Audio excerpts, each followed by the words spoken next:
Alam niyo po bang may secret code ang mga Samsung smartphone para makapasok po tayo sa diagnostic mode?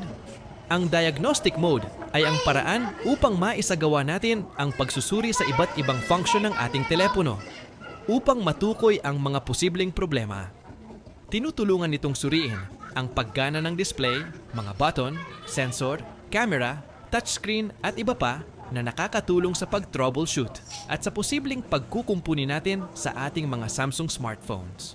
Kapaki-pakinabang din po itong secret code kapag bibili po tayo ng second-hand Samsung models. Universal code po ito ng Samsung smartphones, kaya mapa-old at latest model ng mga Samsung ay pwedeng-pwede po natin itong i-apply. Very accurate po ito sa pagtetest ng touchscreen.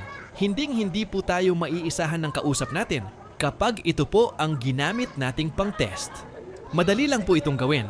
Pumunta lang po tayo sa dial at i-dial lang po itong nakikita nyo sa inyong mga screen.